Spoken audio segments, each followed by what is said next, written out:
Support for this show, Politics Done Right, comes from politicsdoneright.com, publishers of How to Make America Utopia, Take Away the Economy from Those Who Rigged It, As I See It, Class Warfare, The Only Resort to Right-Wing Doom, It's Worth It, How to Talk to Your Right-Wing Relatives, Friends, and Neighbors, and other books written by Egberto, Willies.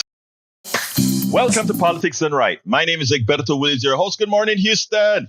Good morning, Harris County. Good morning to the great state of Texas. And of course, good morning to the United States of America. Good morning to the entire world listening to us via the magic of the internet, formerly known as the ARPANET, created by we the people, your tax dollars, and now controlled by the billionaires. Folks, let me tell you something. We have a special story to cover today, a special story on electric vehicles, and a special story on the white working class, I shouldn't say the white working class, I should say the working class in general, and Fareed Zakaria and his comment that should be, in my opinion, looked at with disdain. But before we move forward, let's go to the geniuses in the studios who make sure that we get things running smoothly across the entire world. Hey, how you doing, my dear brothers? Oh, pretty good. We had a little clog up in the internet this morning in Tanzania, but we got that fixed. So we're ready to go. Wednesday, the 29th of January it is. And good morning, Egberto. The tin cans and string are holding up. And I'm certainly glad that you were available for a test yesterday so we could make sure that your connection was working fine. And it is. I am so amazingly clean today. Yeah, I was concerned because, Jack was quiet, and when we were doing our tests so forth, I heard nothing. Normally I hear that 60 hertz buzz, nothing. Yeah. It's clean. Well, we cleaned out the lines. So it took an awful lot of soap and water to get those lines clean, but boy, they're clean now. It actually sounds a lot better, believe it or not. Yeah. Yeah, it's just drying those lines out so you don't sound like you're underwater. Yeah, Jack, you great. Whole page of wisdom here. We missed wisdom yesterday. Yeah. And the day before because we had some issues, but the issues seem to be cleared up. We keep our fingers crossed and knock on wood. What you got, man? All right. Good morning, Egberto. How are you? I am doing fine, my brother. Talk to me. All right. I just wrote a little piece on fascism today. Everybody asks what we can do about fascism. First, understand that fascism happens when government and big business merge into a single entity and align themselves with a corporate agenda, which is profit over people. You have to starve fascism. Who among us is willing to cancel their health insurance to deprive big health care of their premiums you pay every month? Who among us is willing to slow their consumption to a trickle to send the message, we ain't buying it? Who will boycott brand names at the grocery store? Who will refuse to make major purchases like houses and cars to send a message to the banksters? We're not going to participate in this economy till fascism is rooted out. Who among us will do that? It has to be you. Starting with you. Buy great value. I agree 100%. We've just heard from the prophet, the one and only Jacques Van Beber, and he's absolutely right. We need to, something? We need to come together. That's what the plutocracy, that's what the fascists need. The fascists expects us to be at each other's throats. The fascists expect us to use all kinds of things to distract us so that we don't come together and get what needs to be done. That's going to be my second topic, the Fareed Zakaria topic that I have. But I want to start today with EVs. And by the way, folks, the telephone number, as you know, is 713-526-5738. Again, that number is 713-526-5738. You hit extension 2 to talk. But if you're so kind, you can first hit extension 1 and say, let's reward KPFT for having had Howard do the magic to make sure these shows could come on air efficiently, and say, I'm going to go ahead and support politics done right earlier and before the fund drive so that we can get more talk time in and less pitching time when the time comes around. Anyway, folks, look, this article tickled me because it is stuff that I've been reading for a long time. I remember there's this influencer that I follow on Instagram, and what she does is she's a Cuban who moved to Jamaica, right? And the most amusing thing about this is listening to a Cuban with the Latin accent move to Jamaica and picks up the English patois. It's just for me, it was amazing listening to the difference in the language and that sort of stuff. But anyway, the thing that got me is she went out there and she's an influencer. She put solar panels. She and her husband has a lot of cabins. I think some of them on the Blue Mountain and different areas in Jamaica. And she has these panels, electric panels. So all her homes are powered in these mountains by solar power. It runs the pumps. It runs everything. It runs the internet, which is via satellite, all done on green energy. And then she talked about buying a car. And I'm thinking, my God, her business must be making a ton because you know what EVs cost here in the United States. And you know, if they're selling it in Jamaica, it's probably going to be even more when you talk about the shipping of these EVs to Jamaica, etc. And then she said something about paying $12,000 for her EV. And I said, it must be a secondhand used beat up EV. And no, it's a brand new lime green EV directly from China. And she gives a tour of the car, and the car looks like a spaceship, you know what I mean, with all the features in the cars. $12,000.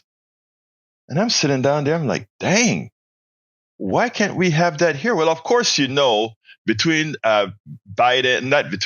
Trump had a tariff on EVs. Biden has a big tariff on EVs to try to get our industry going. Let me digress.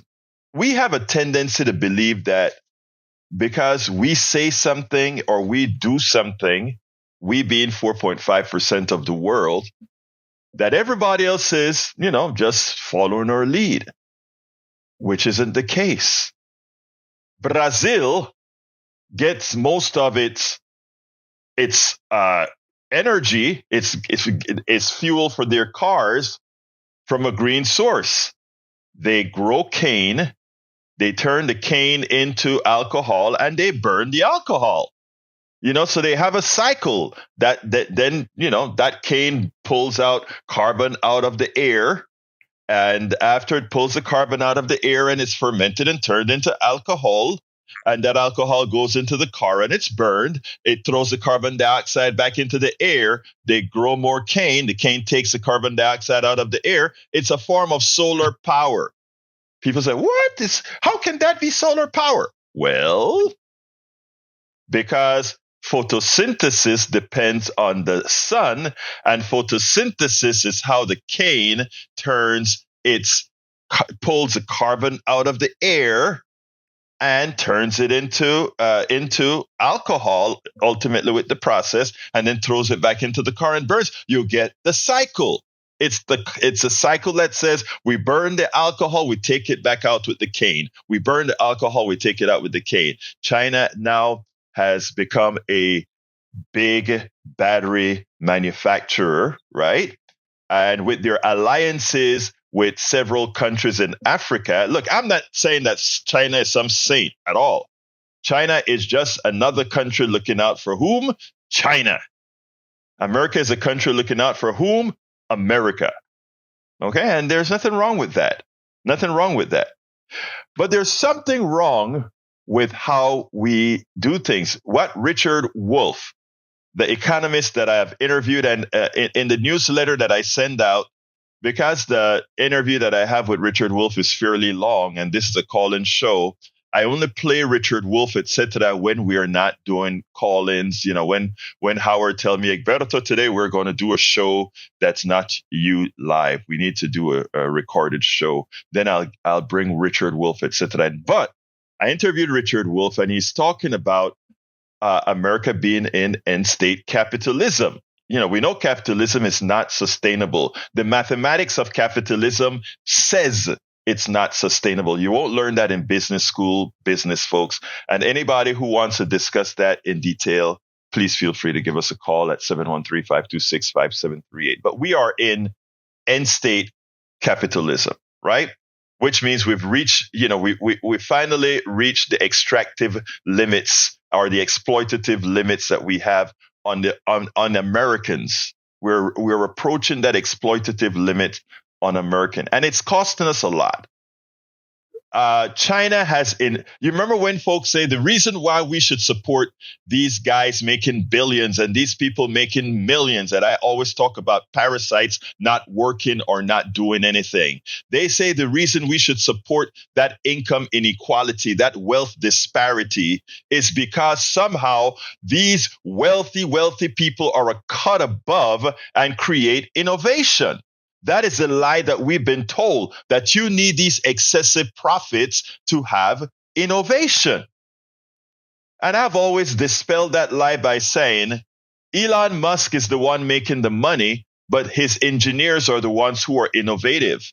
And what is it that Elon Musk wants the most? Those visas, I can't remember the name of the visa. Howard, can you remember the name of the visa to bring workers in? My mind just went blank. That's got a number. What is it There's again? A number to it. I don't know what it is. E1 or something like that. Yeah, right. Whatever that number is, Elon Musk is going to bring in all these engineers that will work for less. And plus his engineers over here are not millionaires, but they're the ones who create his EV. They're the ones who create his spaceship. They're the ones who create his satellites that communicate across Starlinks. They are the ones who do the work, and none of them are millionaires, right? But they are the ones who actually do the innovation. But he's the one who's worth $400 billion. And the lie we are told is that capitalism dictate that, first of all, that capitalism is the how do they call it? The efficient allocation of resources based on supply and demand. It's a lie. It's a lie. When the prices of oil got too low, what did the oil companies do? They went to Saudi Arabia and they say, hey guys, let's create an imaginary shortage. Cut supply by 2 million barrels of oil a day so that the price would go up. That is what they said. That, again, look it up, my dear brothers and sisters, right? So this theory that we have here actually has proven a failure, and it has held us back by having these import taxes on EVs. Biden also was trying to say, you know what? Come on, electric industry. Come on, electric industry. Come, catch up. China is cleaning your clock. Catch up. We're giving you these. We're keeping these Chinese cars out of the American market so that you can catch up. And you know what? Did they do that? No. Elon Musk is still selling a piece of crap of a truck that he claimed was indestructible, that when he did the test, the glass broke, for $80-something thousand dollars to $90,000, relative to what they sell in China at much better quality.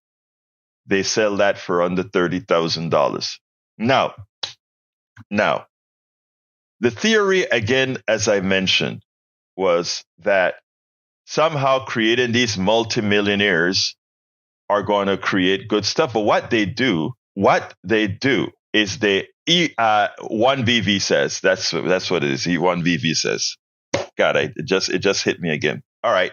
So anyhow, what we've done by allowing these parasites, these billionaires, these multimillionaires to extract the money is, instead of investing that into material, instead of investing that into innovation, instead of investing that into all the areas that would bring up our products, we've simply stolen that money, your labor, your excess labor, and passed it on to the few, the corporate heads, the executives, etc. And we're paying the price for it.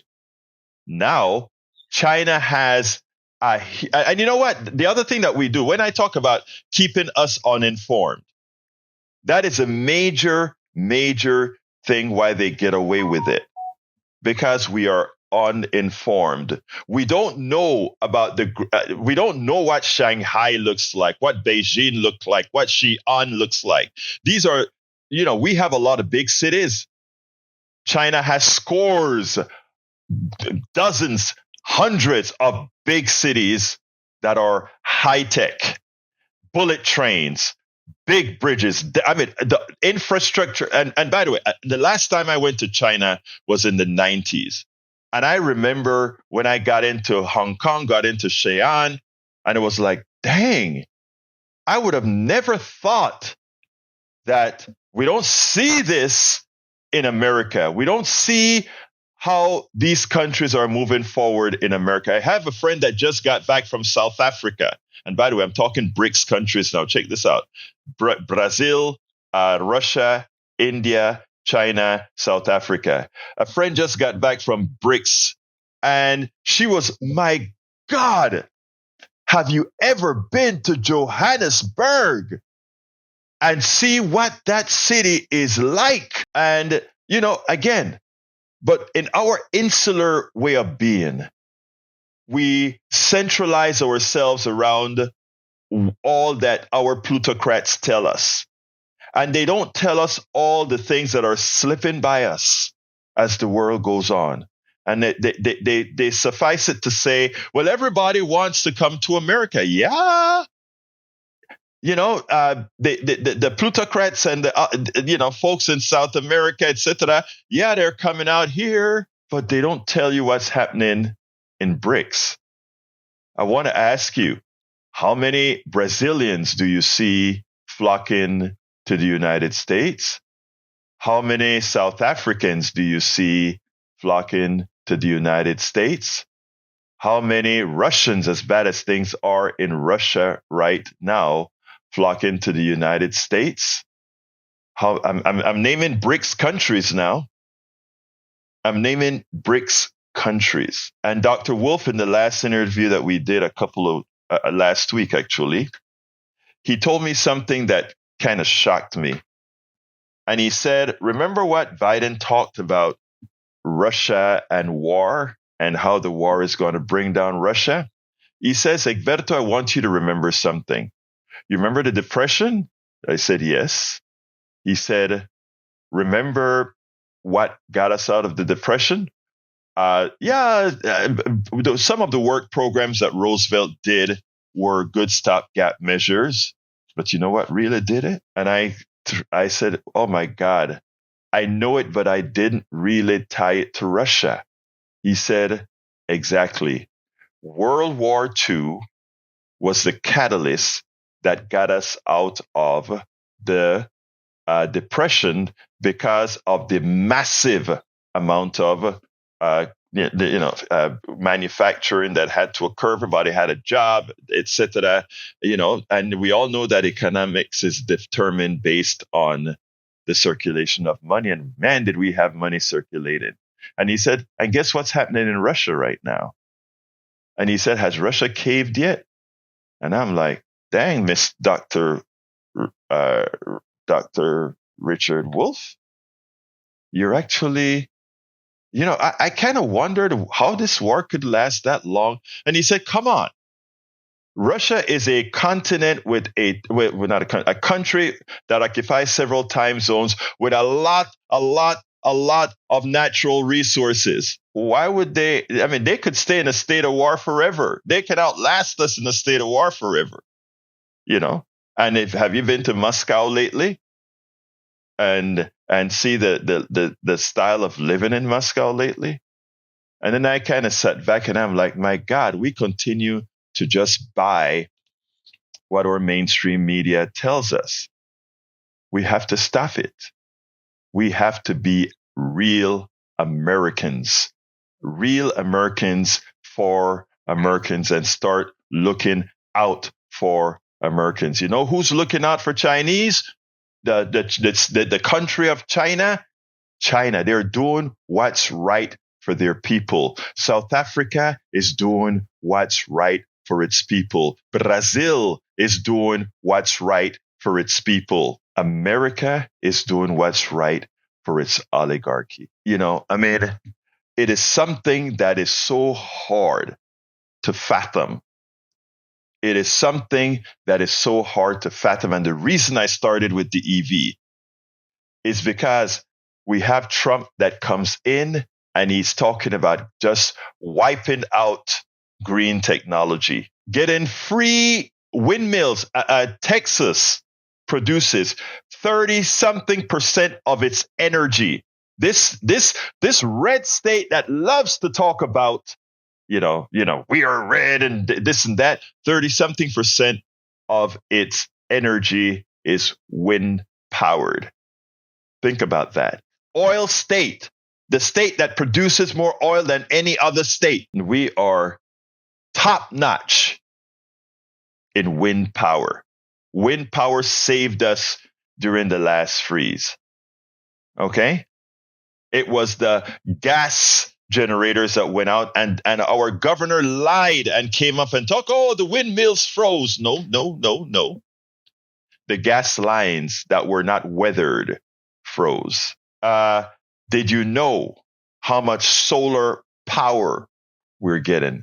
I mean, there's so much that we don't tell our people, and our mainstream media is derelict in its duty to not let our brothers and sisters in America see what other countries are doing that's putting them way ahead on the trajectory to be way ahead of us. And we continue to keep our people willfully ignorant. Why?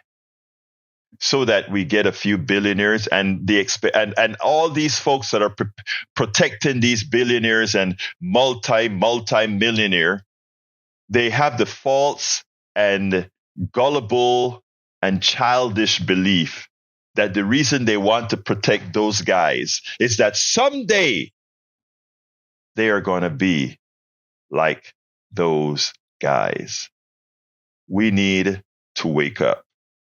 And we need to wake up quickly.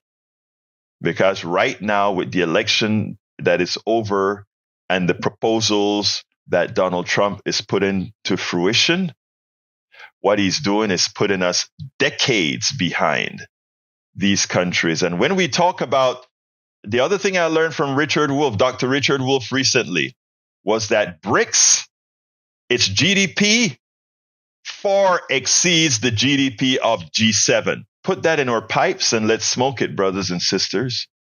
There's a lot of world around us, and we better start realizing it. And we better realize what our economic structure that enriches a few is doing to all of us and is doing to us as a country. And you know who knows the truth? Those same plutocrats. They know the truth, and they're keeping us uninformed. I'm going to pause on this segment before I go to the working class segment and remind you the telephone number is 713-526-5738. Again, that number is 713-526-5738, extension number 2. Let's go to Betty. Come on in, Betty. Good morning, Alberto. Good morning, beautiful. Yeah. Well, you're in rare form this morning. Thank goodness you are. It's not Jesus calling, it's Trump calling. Hurt big, hurt little. That's right. Mm-hmm. But, I'll say this. What bothers him the most all is the bluebirds, us. of the world. It is us. And that's what is on his mind. And we got to keep that going that way because that's what bothers him. And I will honor my mother-in-law. She taught me to be a wheeler dealer on what needed to be done about everything. She was and is my mountain. Trump is not standing at airports and borders saying, aloha. Love y'all. Bye-bye. Thank you very much, Betty. Thank you, beautiful. Let's go to Brother Patrick, line number 2. Yeah, we'll get there. All right, no problem. Little phone coordination. Okay, Patrick. Oh, Patrick. Okay, here we go. Come on in, Patrick. I can hear you. Can you hear me? Yes, I can. Talk to me, my friend. Good morning. A bunch of good topics this morning, and everything went smoothly. So thanks to Jack and everybody there. Let me just say that the brainchild of our technology is Brother Howard Reynolds, and Jack is that great wingman that we all need. Just making the correction. Go ahead, brother. I appreciate both of them bringing you to me. We fund our economy with tax revenue. Now, all these countries that you're talking about, that everybody's surprised to see how nice they are. They are nice. All the cities look new. They're shiny. They're clean. The litter's picked up. The roads are in good shape. What China does is they tax their billionaires, and they're one of the only countries that have more billionaires than we do. But it's working. They tax them at 45%. They take half of their income. And rightly they should, because they use the biggest share of the infrastructure, and you want to put back into the place you live. And the Chinese, one of the Chinese automakers that you're talking about is BYD, largest manufacturer of e-cars in the world, and does it much more efficiently than Elon Musk at a much higher quality. It's very easy to reference quality and Tesla, and you'll get such bad feedback it's not even funny. The Tesla Cybertruck can't even be sold in the EU because of how dangerous it is to passengers. I'm not sure if people care that the truck they're driving around is lethal to people that surround it. But Elon didn't care. He just wanted to have that shape, and he wanted to have that truck out. If we don't start taxing these people and we keep giving them these demagogue positions or what have you. I'm not speaking well, but we need to reevaluate what we're doing with these billionaires. They're not helping. Well, actually, to put it bluntly, they're hurting because the money that they have acquired is money that's not spread out to those who actually innovate. If that money was spread out into universities and colleges, etc., we would actually have more innovators. And you nailed it when you talk about taxing those who, China is also a capitalist country, right? I was talking to Dr. Wolf, and I said, it's hard to believe that people can't understand that capitalism has nothing to do with democracy, that China is a capitalist country as well as America is a capitalist country. The difference is that the controlled capitalism in China is exactly what you just spoke about, right? We take a bunch of that money back to put it right into production and the things that we need to do. Our guys just take the money and leave. They make the money on our backs and they just take it. Continue, brother. They make more money producing products that are less safe and don't last as long because we have to replace them more often. That's another thing that a lot of these countries do, is that they protect their consumer by having standards. And you might have a 15-year-old laptop in Japan, but it's going to last 15 years. You're not throwing things away. You're not wasting your money. And the cost of living in these places is much lower. And they're the ones that are loaning us money, because our system isn't working. Their system is. Yeah, I mean, they're making interest off of loans from us because we don't know how to run an economy. Yeah, well, let me just say this, right? I think you're being too hard on them. They know how to run an economy. They just prefer to pilfer than to earn an honest dollar. Because look, Elon Musk worth $400 billion, but he's running around the White House doing nothing, right? Think about it. Which says that the world could live without Elon Musk. We don't need him. We don't need these guys because the other people are the ones doing the work. So what's their purpose? But anyhow, anyway, anything else, Patrick? I need to go to Augie. No, Canada joined the EU, so that's another country that just turned its back on us because of the way we're treating them. Well, you know what? I think we are in for some heady days. But thank you very much, my brother. We'll talk later. Thank you. All right, let's go to Augie. Come on in, Augie. Good morning. Yeah, I've been wanting to talk to you a couple of times, like at inauguration when Melania wore that big old hat.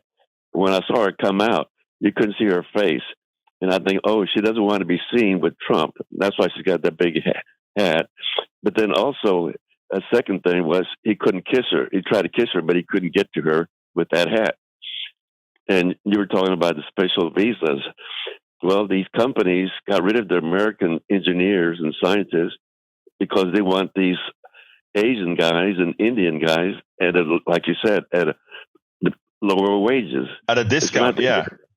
Out of these guys. And these EV cars, you can buy them in Mexico, the ones from China. And I was thinking, man, it'd be great to go to Mexico, get one of these cars and bring them back across over here. But Melania, when she came on one of those special visas, the E1, I think. But she didn't have any special skills or needed skills. Her skill was she was a nude model, and we got plenty of those. But Trump got her one of those. And then he got her parents in, too. And I'm not sure what kind of visas they got. But Melania is the one who runs the home there. And then yesterday, Brian got all upset because you wouldn't call President Trump. Well, Truman, when he left the office, he preferred to be called Mr. Truman, not President. And the senators went to his house and says, President Truman, just call me Mr. Truman. I'm an American citizen. I'm proud to be an American. You don't have to call me president. And that's when you were in Congress, you didn't get retirement like you do now. The politicians, they did it to serve the country, not to make themselves wealthy. But they said that's when they started. All of a sudden, they could pick the raises that they would get from year to year, and then Jimmy Carter didn't like to be called President Carter. Just call me Jimmy. So I don't know why Brian got all upset. It doesn't matter; those are just words, and but something to think about. And people are crazy about toll roads. Nobody wants to pay toll. Well, we didn't have to pay toll when Eisenhower built the infrastructure. It was there. FDR made the billionaires pay taxes. When billionaires pay taxes, we have the money to increase and better our infrastructure. But the billionaires don't want to pay taxes, so somebody has to pay for those. Let me tell you better. These toll roads are actually another form of ripping out the commons, because guess what happens, my brother? A lot of these toll roads are run by here in Texas are run by foreign companies. So we give them the easement. They build the road and they charge for the road, and they have a source of it's a tax not called a tax, right? Because normally I prefer to give my money to the state and let the state build the roads. There's no profit for companies, so that extra money can actually go into maintenance. But now that maintenance and all of that goes into profit. It's the biggest scam that there is. If you notice, all these new freeways in Texas, a lot of them, they're toll roads. And some of these companies are actually foreign companies that are coming in here and making $1 off Texans, but Texans don't know it. Anyway, Augie, close her up so I can get to Bard. Yeah, and another thing is HOAs and MUDs. People don't realize that they're doing a government function, except the politicians don't want to be burdened with taxes for maintaining utilities, and that's how they get away with it. They create these MUDs and HOAs, and they keep increasing every year. But the politicians don't get the blame for that. It's these HOAs and MUD districts that are ripping us off. It's called abstraction, man. Abstraction. Thank you very much, Brother Augie. We'll talk tomorrow. Let's go to Brother Bard. Come on in. Sir. Good morning, sir. Good morning, sir. Talk to me. I'm glad to see that you and Patrick are finally concerned about the economy. For the past 4 years, you haven't cared. You told us it was clicking on all 8 cylinders and great and perfect and all this BS and lies that you spew. But as far as BRICS goes, the reason those countries are going to their own form of currency is because the U.S. will not stop printing money, or with no backing. It has no value if you just keep printing and printing and printing, which is the reason we have inflation. But the real purpose of my call, I wanted to ask you about Panama. I was reading a little bit about it. I didn't realize it was so corrupt over there. And I was wondering if you were, you yourself, were you radicalized in Panama, or were you radicalized at Texas University? At the University of Texas, thank you very much. I know you're an Aggie, so that's why you like to call us Texas University, but no, it's the University of Texas. All right, let me just address everything that you just said real quickly. First of all, Patrick has always been interested in the economy, and so have I. As you know, that is actually my forte.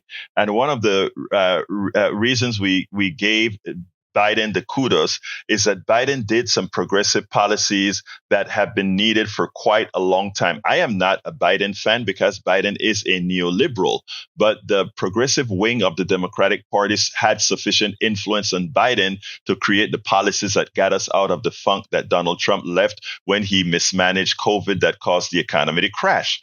And Biden did a great job in following the neoliberal capitalist principles that I hate into starting the revival of America with a somewhat robust amount of progressive support to the middle class, which dropped poverty for children by more than 50% during his period until the Republicans came back into power, at which point the poverty rate started to slip again. Now, talking about Panama, let me tell you specifically, I was never, ever radicalized. The radicals are the ones who are taking your money and watching you squirm. In other words, the radicals in this country are the plutocrats. The radicals in this country are the parasites. The radicals in this country are the ones who are taking your monies away. I went to the University of Texas. Thank you very much, Mr. Bard, and all the Texans that are in this room that are listening to me right now.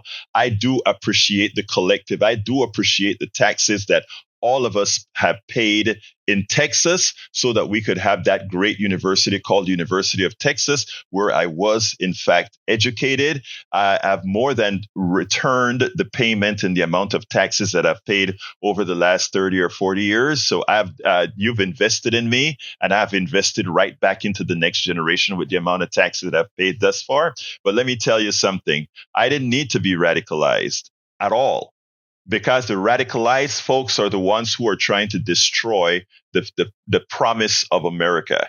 And that starts with, my dear brother, by you choosing to be willfully uninformed on these particular issues based on many of the statements that you've said thus far. But I tell you what, I am so happy that you are a consistent listener of Politics Done Right, because at some point, the seeds that we plant here is going to start to germinate in that beautiful mind of yours. Anyway, I close her up because I got to go to John. I will never fall for your lies and fairy tales.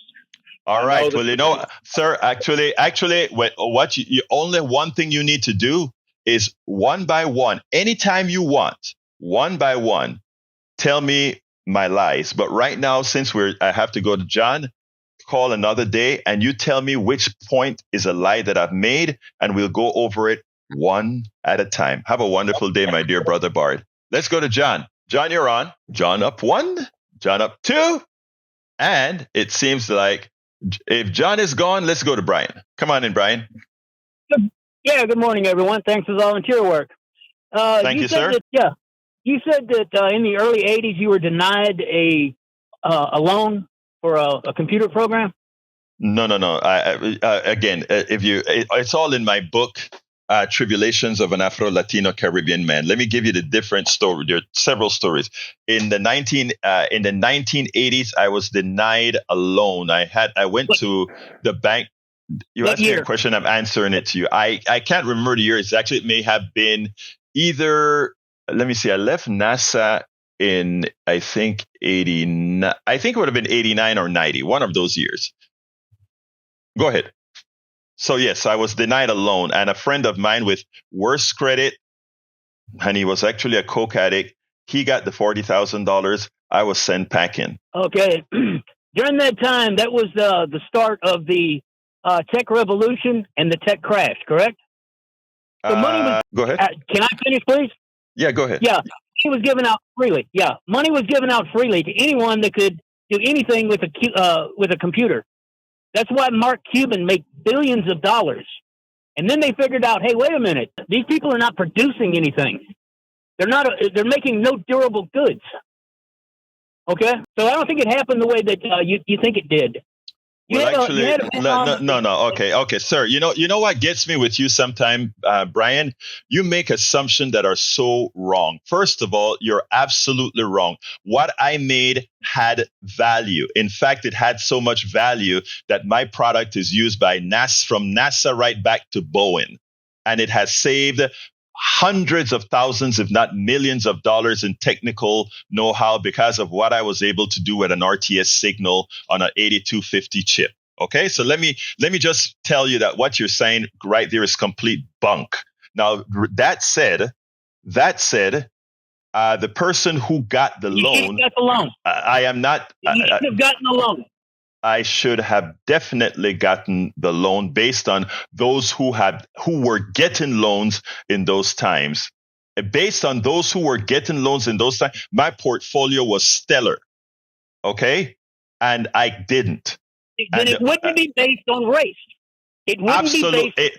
Sir, there's no, I mean, I am not, you know what drives me crazy? Let me tell you what drives me crazy. When somebody like you, look at somebody like me, who lives in this body, who lives in this skin, who doesn't play the race card, but understands the reality of this country. And then to have somebody like you come and say, oh, that has nothing to do with race. It is one of the most upsetting things. There are hundreds of thousands of people of color out here whose personal economy has suffered simply because of how they look, when folks who look like you, my brother, with no talent or skills, have gotten the benefit. When they talk about DEI, you know why it drives me crazy?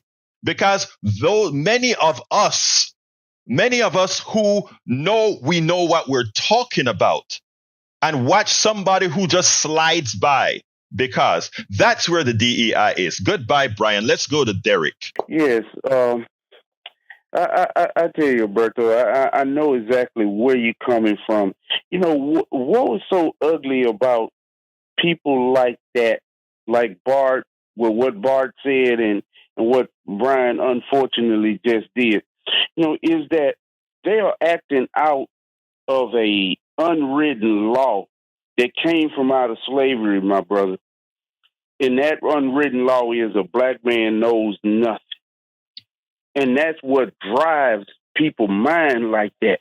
They don't think that you know anything. No, you have a background. You are an author. You are an engineer. But still, somewhere in the back of their minds, you know nothing. It's an ugly reality that is. Derek, I appreciate that statement. Derek, I appreciate that statement because that is an absolute true statement. There are some of us who have to constantly say, oh, no, I know. Really, I really do know. I really do.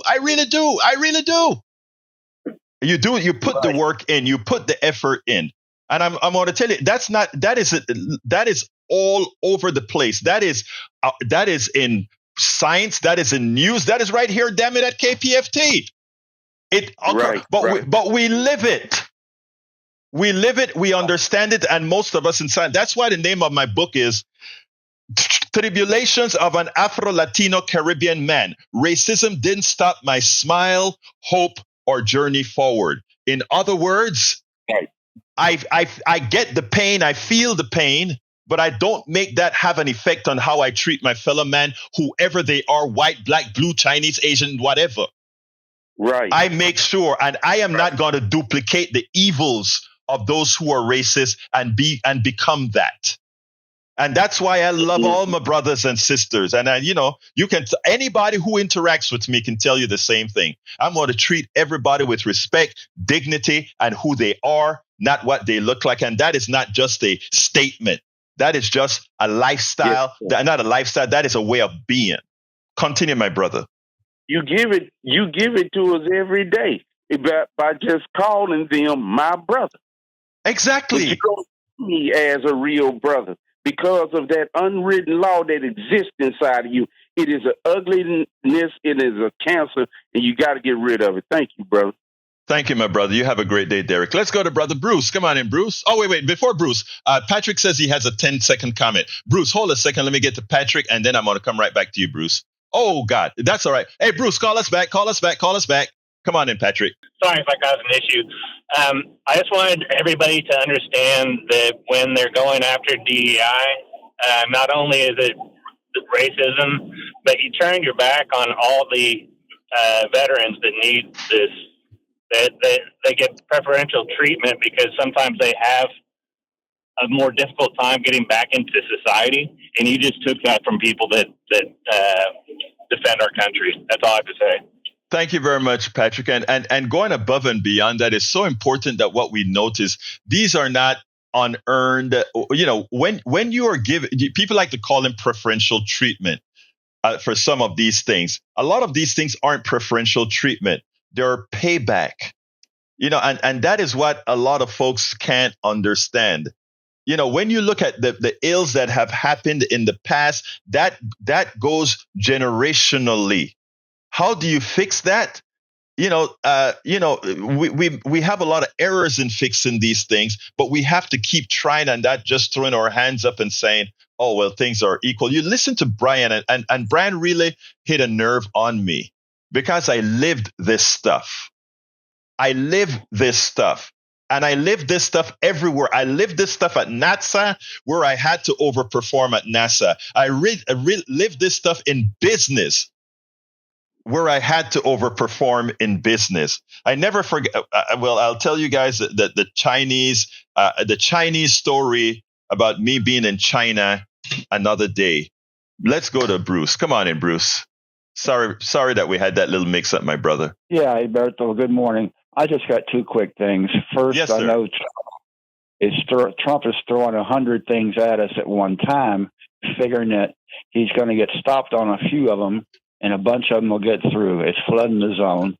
And as far as race, I'll never tell a Vietnam veteran, no matter how many books I've read or people I've listened to, I'll never say I know what it feels like to have fire coming at me and to be ordered to go to it.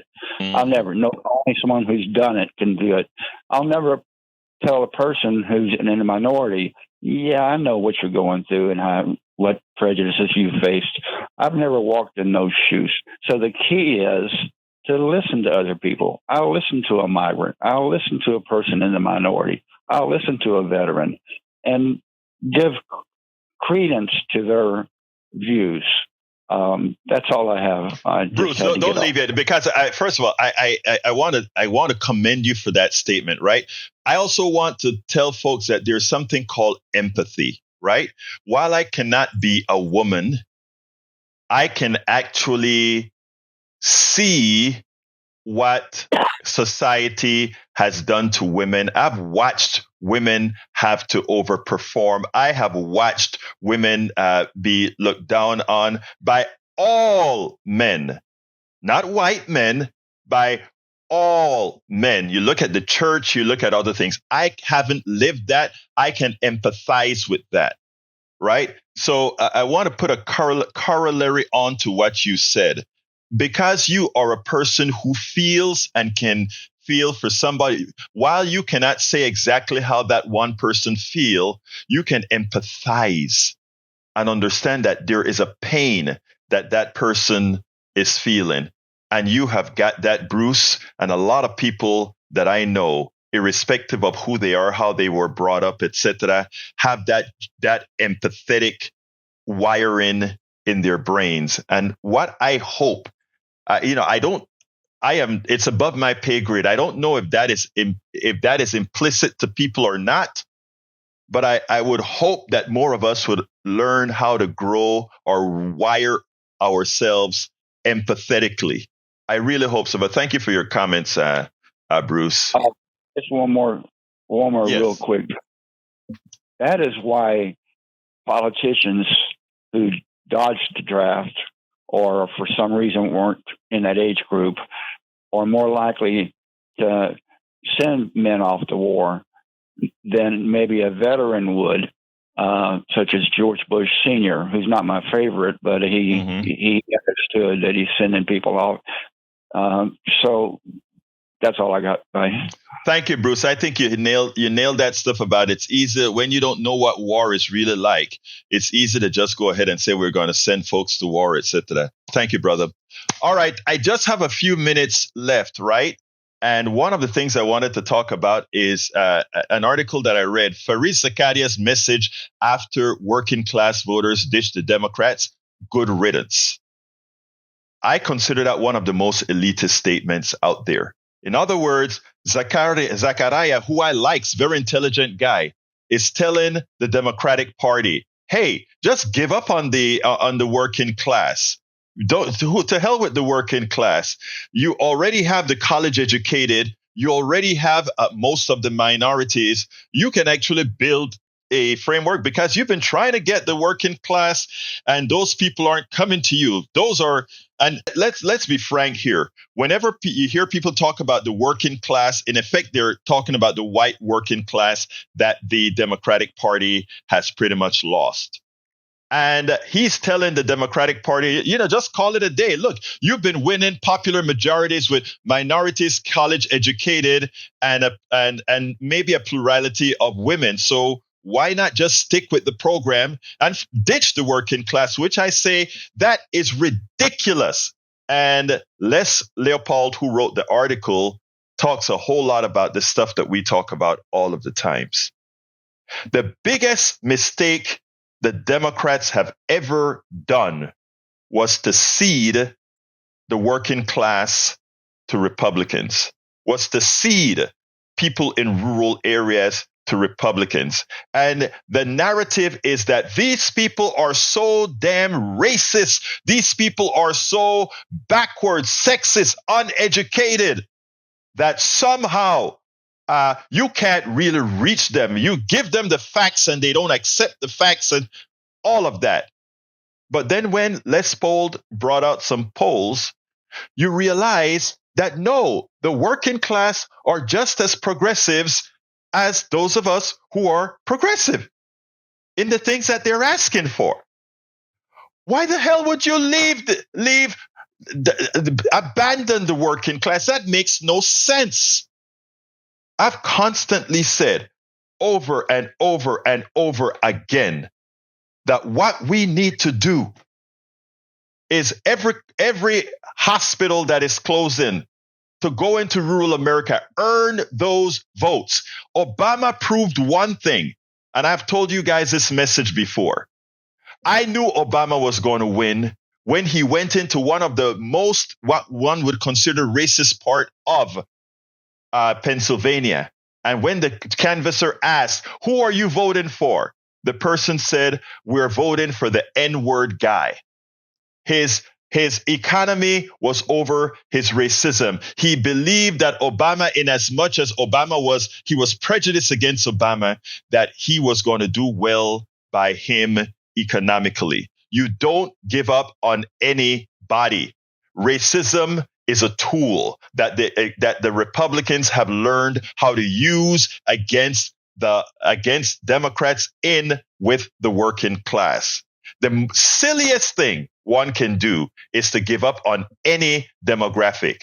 If Democrats want to win, go to rural areas, go into Appalachia, go everywhere and start investing in people and stop investing or being the stooge of corporations. That is my message of the day. And with that, I transfer to the studio. Well, Egberto, that is a word of wisdom there. I can say that the Democratic Party has a lot of work to do, but they better get started. See, now, Trump never went away. He was always in front of the cameras. Oh, stolen election this. Oh, stolen election that. Oh, riot this. Oh, riot that. Oh, no, I'm not guilty of anything. He never went away. He campaigned for 4 years during Biden just to get in, and it worked. Yeah. It absolutely worked. So the Democratic Party better do the very same thing. They need to get out in front of the cameras. Why are you closing this rural hospital? What about this? What about that? This is what's going on right now under this particular president. They need to point it out. So that's pretty much what I've got to say. There's one other thing, but it's not a real well-formed idea, so I think I'll hold off on it. Jack, what you got? Let's stop. Forget it. Yeah. All right. Okay, his idea wasn't well-formed either. All right, let's close this baby down. Guys, love you all. Thank you for listening. I appreciate your ears. My name is, don't forget, politicsdoneright.com/newsletter. The rest of the program is there. My name is Egberto Willies. This is Politics Done Right. And you guys know how I end this baby. I am what? Out. Support for this show, Politics Done Right, comes from politicsdoneright.com, publishers of How to Make America Utopia, Take Away the Economy from Those Who Rigged It. As I See It, Class Warfare, the Only Resort to Right-Wing Doom. It's Worth It, How to Talk to Your Right-Wing Relatives, Friends, and Neighbors, and other books written by Egberto Willies.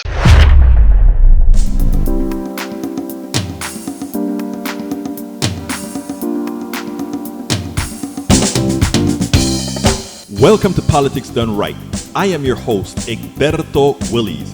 This is a progressive program that will take the mystery out of politics. This is the program that will encourage you to make sure government becomes we the people.